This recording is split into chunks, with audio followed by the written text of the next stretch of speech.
Welcome to Chapter 6.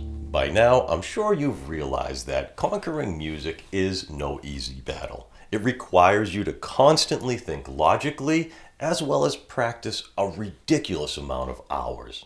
To be a true warrior of music, you also must harness the concept of emotions, and that's where the matrix of bass steps in. By the end of this chapter, you will be amazed at how far along you have come musically. In a previous chapter, I had mentioned that intervals always change in pairs, and that is true when you're doing your intervals of thirds, sixths, and sevenths. When you're doing your intervals of fourths and fifths, thankfully there is only one exception in all 7 modes, and we will be talking about those in depth in this chapter. As you know by now, in the matrix of bass, we thrive on this concept of exceptions, and this concept of exceptions is very helpful when we're doing the intervals of fourths. As you already know, when doing your intervals of fourths, there is only one exception in all 7 modes. When you look at the chart, you will see that there is clearly a pattern, and that this pattern descends. It is very important for you to remember, or don't remember if you don't want to, it's up to you, but it's clear that the force will descend. And I'm sure that you're hoping that I have a silly embed in your head rule, or maybe you're not, but here it is anyways. The first exception happens on the 4th. And when you get to the 4th, the first exception happens on the 1st. That being said, if you happen to be playing in the Mixolydian mode, a way to remember is that it stopped or ended with number 1 on the Lydian and restarts with number 7 on the Mixolydian and descends down. That is one way to remember these intervals of fourths. Now again, these are just clever little ways that I try to use when I'm in those moments when I can't think too much. I just visualize the pattern because it's mathematically true. And let's give a listen to what these fourths sound like in action.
Forward onto the fifths? I would say so. I'm sure by now you have seen that the intervals of fourths are really straightforward. And you can do a lot of fun things with them, and you can do a lot of fun things with the fifths as well.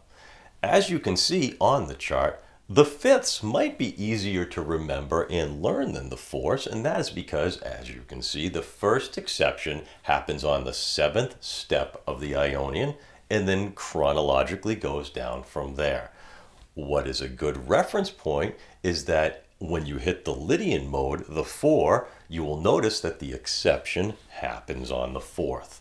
That way, no matter where you are, you'll have a reference point as to where these exceptions are. It makes learning fifths a lot easier, and that's what you're about to do right now. Here they are in the 5 essential modes. Enjoy them and learn them the best you can.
I hope you enjoyed this chapter, and I hope you found it fairly easy to conquer, because the next chapter is going to be a little bit harder. But fear not, you are a warrior of music, and you will conquer. So let's go ahead and master the intervals of sixths.